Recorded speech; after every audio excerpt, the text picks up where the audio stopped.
Hey guys, and welcome to a new episode of NJRC. In this video we'll be continuing with the Tamiya Dancing Rider.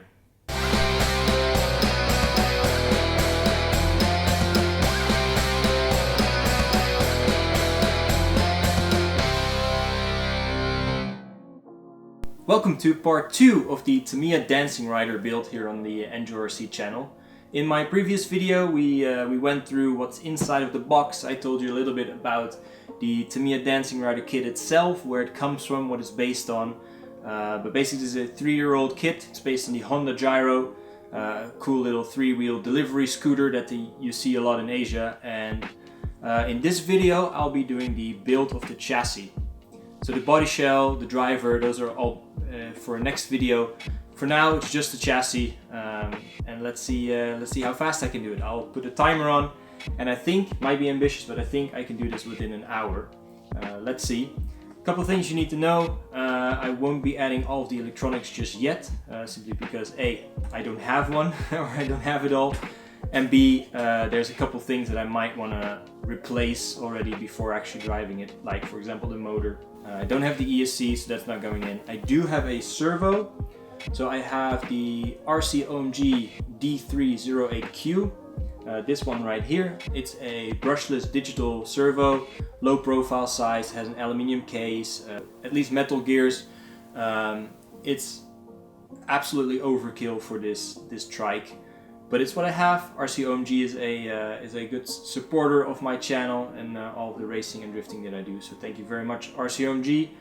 For always having my back with these electronics. So this is the servo that's going into the trike, and then what I also have is these ball bearings. So most of these basic Tamiya kits, they come with white plastic bushings, not ball bearings. If you've ever built a cheap Tamiya kit, you know exactly what I'm talking about. I highly recommend you always replace these from the start with some ball bearings. The ones I got are these Yeah Racing ball bearings. They also come with an oil. I hope I don't have to actually still oil these myself, but yeah, it might slow the build down a little bit. But yeah, it's about 10 euros or so, or $10, whatever, for a ball bearing kit for a car like this. So it's well worth the money. Upgrade when you can, when you first build the chassis, because it's gonna make your runtime longer, it's gonna make your car faster, it's gonna reduce some wear and some play. So I would recommend to always do this. So this is what I'm gonna be adding to the build as well. Yeah, so that's pretty much it. Let's dive into the box and start this build. Let me put the box aside for now, together with the extra pieces, and tell you what you're gonna need in terms of tools. So the kit comes with a couple tools already included, like the standard Tamiya box wrench or cross wrench, some hex, little hex drivers, the L-shaped ones, and a few other little bits and pieces. What you do need is, well, actually a good set of tools, preferably over what's included in the kit, but what's inside the kit will do if you don't have anything else. But on top of that you need a set of cross pattern JIS, preferably screwdrivers, big one, small one. Do as I say, not as I do is the saying, because I'm using a flathead. I've used it forever on my Tamiya kits, it works, but get yourself a proper set of JIS screwdrivers. You need some side cutters to cut up the sprues, a knife to clean up the burrs from the sprue. I'll be using a little parts tray as well, so I can keep track of all my screws in case any go flying around or I need to put something aside. And a pair of pliers in case there's any C-clips or whatever here that need to be installed. Optionally, you can also use some glue to glue the tires on the rims. I'm not going to do that right now. Same as with the electronics, I probably want to upgrade right from the start, so I'm not going to glue the tires just yet. But if you're going to run this straight out of the box, make sure you glue up the rear tires. I'm not sure about the fronts, but definitely the rears. So you might want to use some glue as well. Right, let's dive into the box and start this build. I took the manual and all of the parts and pieces that I'm going to use for the chassis out of the box, so I organized myself a little bit. And yeah, let's start looking into the manual. And when I already took a quick look before, it shows you that you're basically going to start with the most difficult bit of this build, which is the rear differential, or the only differential, the gearbox and the rear damper system, which is a bit fiddly to put together judging from just the manual. Let's see how we get on. But yeah, I'm gonna start taking out or opening up some of these bags, and let's go.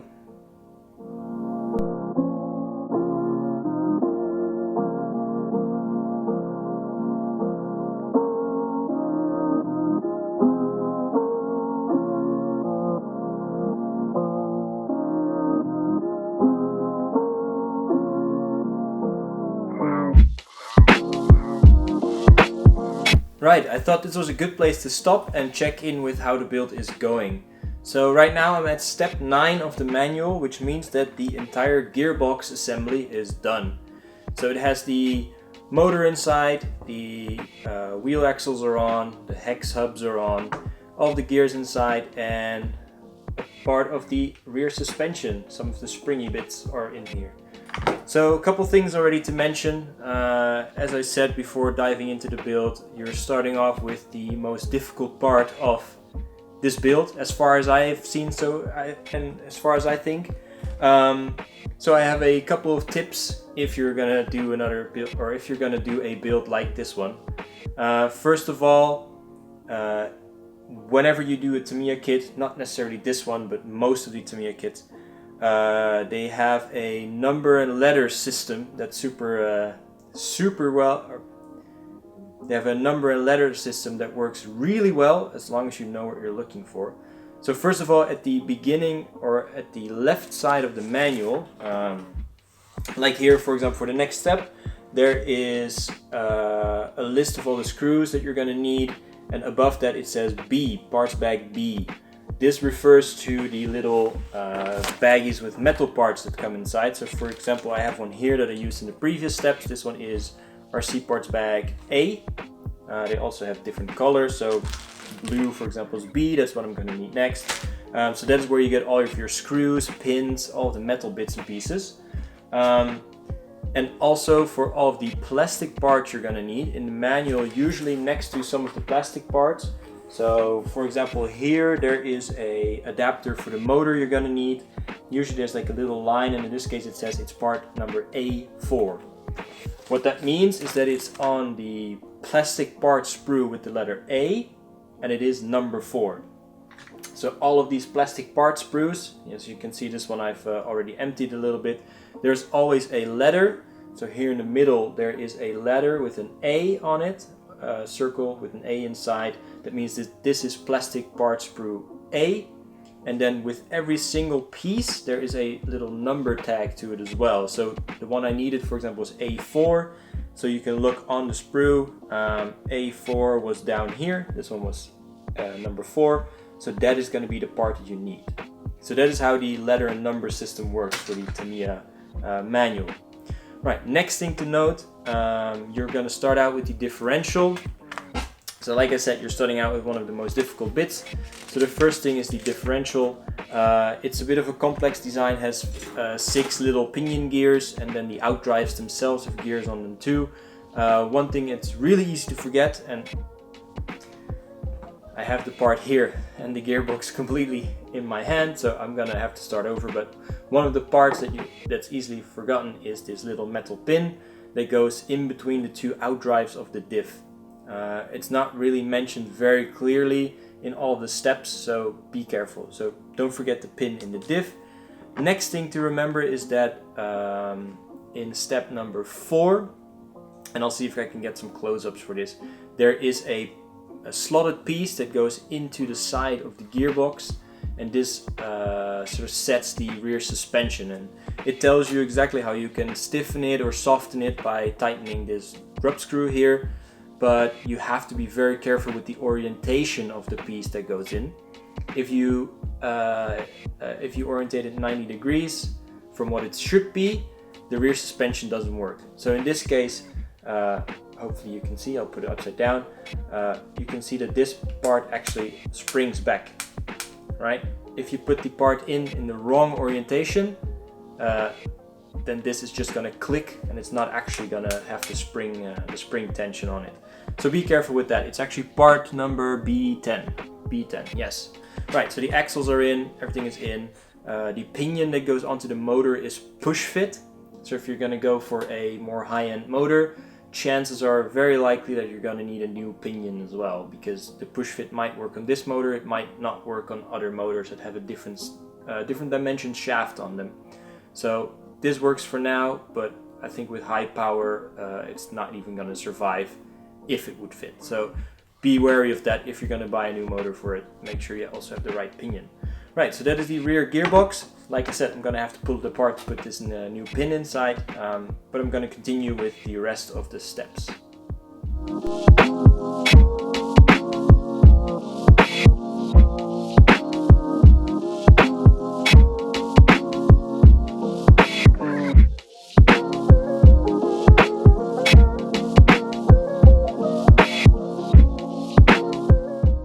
As you can see, I made a little bit more progress with the build. We had the gearbox the last time already, and now I've been spending some time building the main frame of the bike. Sort of looks like a motorbike like this, right?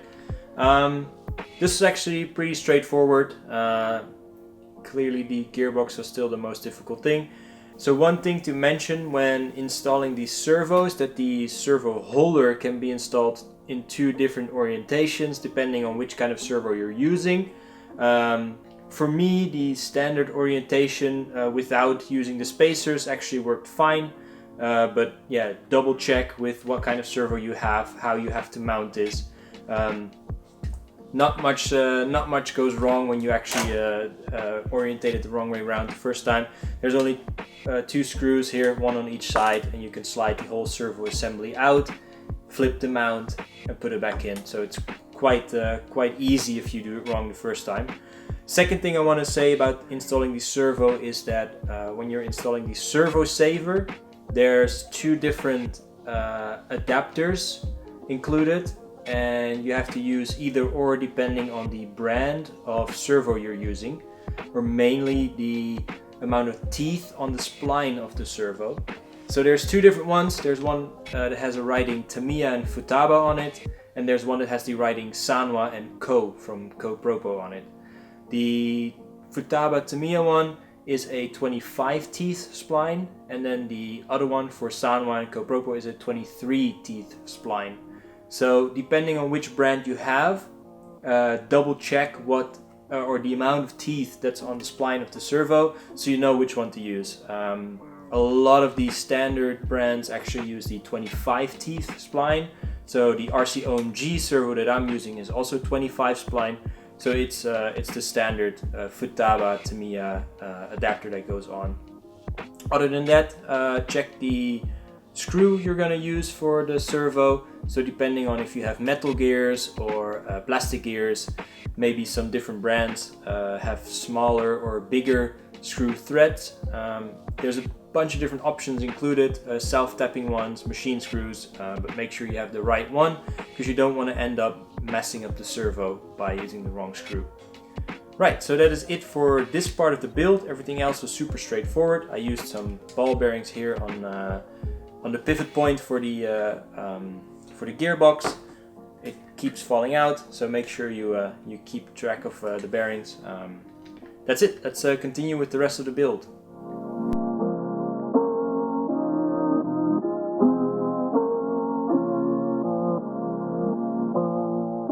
Right, so this is a good place to check in.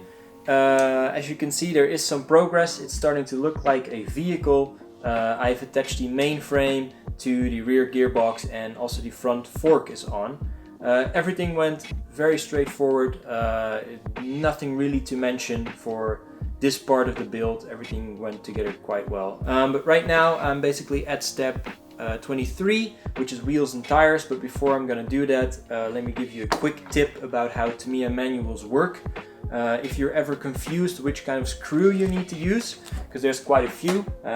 This particular model is filled with 3x8 screws, while normally Tamiya kits have a lot of 3x10. If you want to know exactly which one you need, check out the parts list that is in every step here on the left side. And there's usually all of the screws mentioned that you're going to need, and these pictures are to scale, so it means that the picture is exactly the same size as the screw you're going to need. So what you can do is simply grab one of the screws. If you're not sure if it's the correct one, just simply hold it up against the drawing and if it matches, it's the correct screw.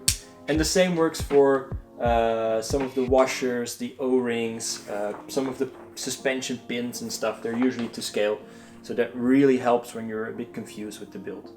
Right, so let's put the wheels and tires on, and then I think we're finished.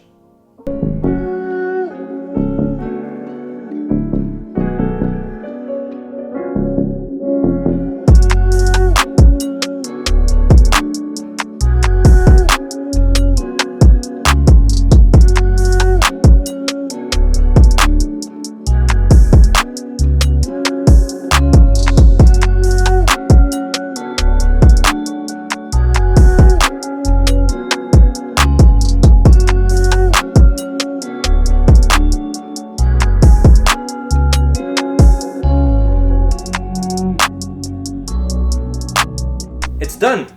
So the complete chassis is built, the wheels are on, all the suspension works. I put on the little body mounts as well, antenna holder. I skipped the auxiliary deck because I'm not going to use a light kit for now. But yeah, that's it on the build. Tamiya gives you this cool little stand for it as well, which I found out somewhere on the side of the manual, so you can actually sit the chassis down without having the pressure of the weight of this thing on its wheels and tires and suspension, so it stays nice and new. But yeah, it's finished and I absolutely love it. It's great. It's pretty standard Tamiya. There's play in the suspension. Nothing is very perfect, but it's so funny. The front works with the little spring centering the wheel. The rear gearbox can twist, and you see that the stabilizer bars, the thing it uses to self-right itself, they move with it. And yeah, it's incredible. I cannot wait to give this a try. Go for a little drive. But for now, this is it. The build is finished on the chassis. Next time I'll do the body shell, the driver, and then in the end put some electronics in and actually go drive it. So yeah, that's it for now for this build. I hope you enjoyed watching this video, this second part of the Dancing Rider build, and see you in a future video. Bye bye!